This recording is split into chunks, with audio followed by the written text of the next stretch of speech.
Good morning. My name's Evan Amaya, and this morning I'm going to do a video on my 1990 Range Rover that I am selling. I have owned it since 1999 and been driving it pretty much every day since. So I'm going to do a walk around on the vehicle, run the engine, kind of show some of the good and the bad, and hope someone's interested. So here she is, 1990 Range Rover County edition.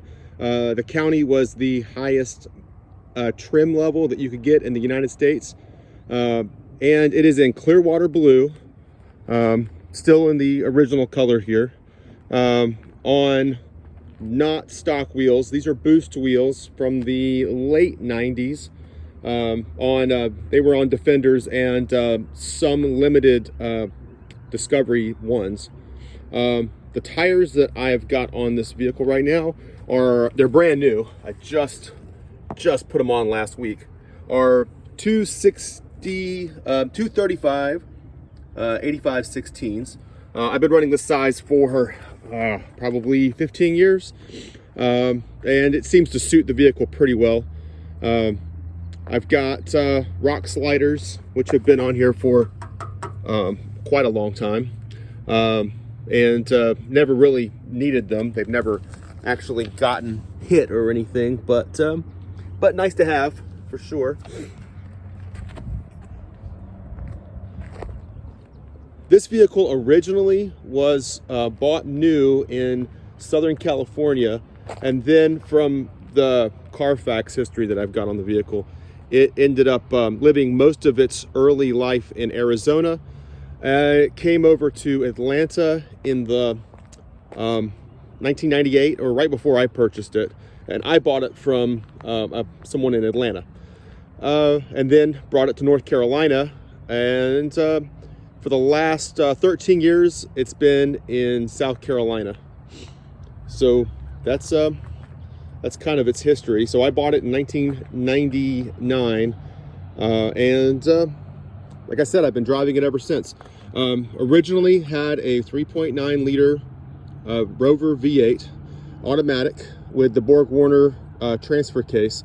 It now has a 300 TDI turbo diesel from a late 90s, 1998 Discovery. The transmission is an R380. And it was actually rebuilt about 3 years ago by Ashcroft in England, and transfer case as well, LT230 transfer case, with a manual locking differential. I've got sheepskins, Land Rover sheepskins, and this one's showing I guess fairly good wear for being original 1990 sheepskins. There's the passenger one, and yep, there's the interior. There's the manual transmission shifter with the R380, and there are the pedals for the manual. It's got updated gauges in it, and I can turn the switch on and you can see them come on. So there they go through the little thing. Pre-test on all the lights, and then if I crank it, there it comes to life.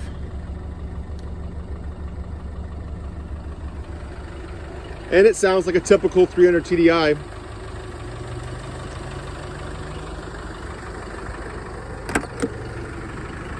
There is absolutely no rust or corrosion on this vehicle.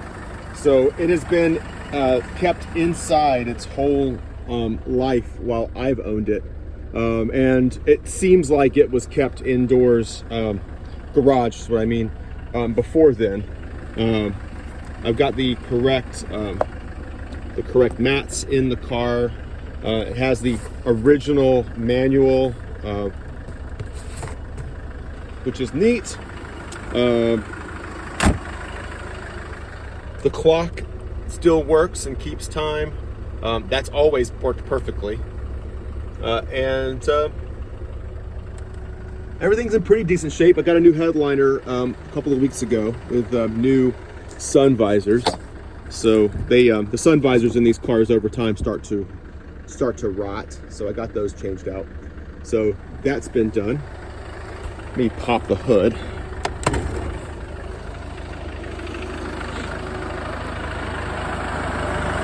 Got LED headlights.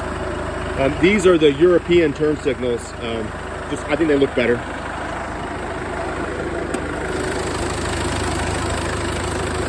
And there's the 300 TDI. It does have air conditioning.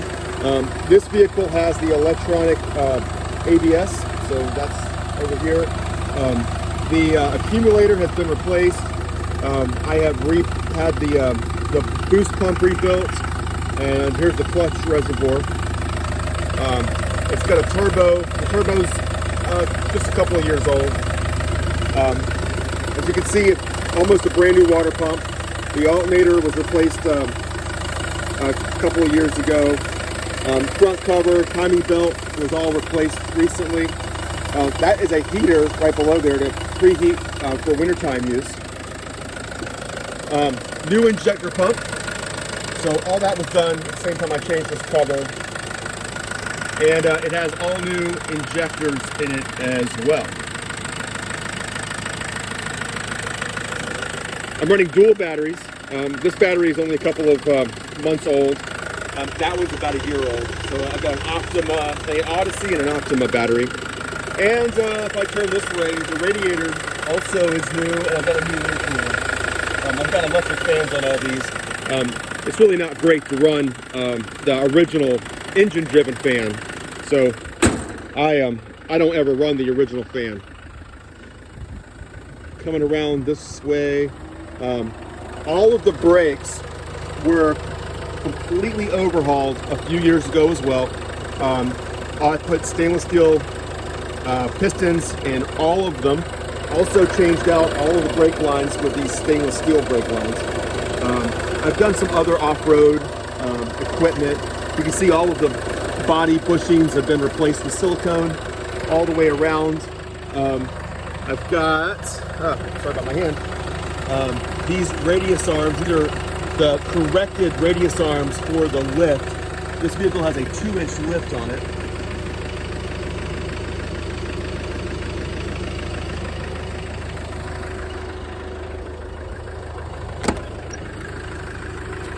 Probably on the interior, the roughest part of these, this wood is definitely showing some age.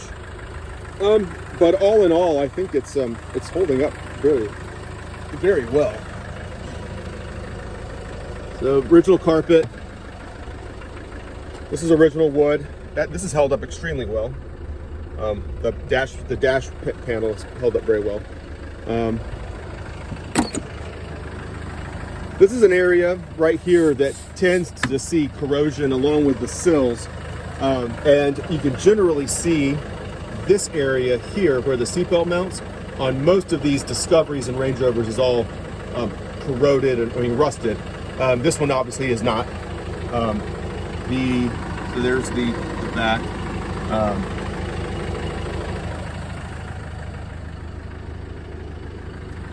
Back seats are in pretty good shape. There's some damage here that actually was like this when I purchased it in 1999. I have never done anything about it. So kind of both sides around the door handles.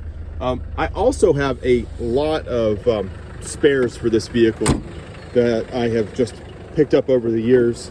Since I've driven this car for a long time, I planned on keeping it. All of those will go with the vehicle. No corrosion or rust back here either. This is the tailgates are really bad about rusting on these trucks. You'll generally see it up here along the top will be rusty, and this one is not. I actually just put new shocks on this a couple of weeks ago.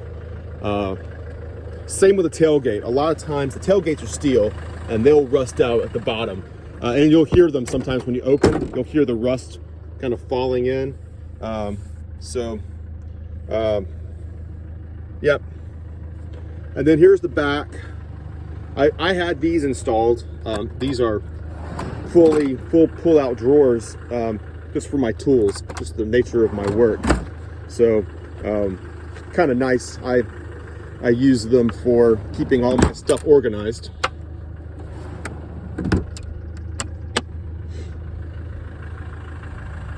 Original spare, never been used. So it is brand new, new old stock.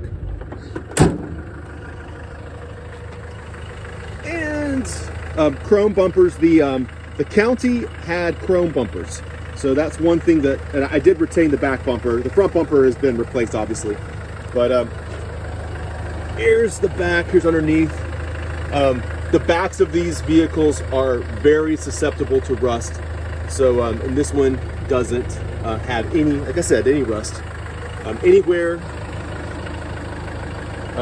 I have treated this like a member of the family, so it has always been in good condition and not driven in really inclement weather. Not that we get a lot of inclement weather in South Carolina.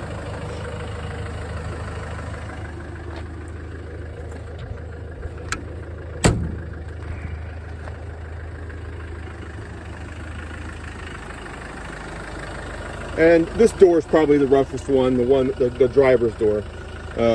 So the wood is definitely not looking so good. I do have some other wood with some other door panels, but they're not the exact same burl, so I've never messed with changing them. And then the door seal down here is kind of in rough shape, but I do have some new door seals as well. I just never changed them.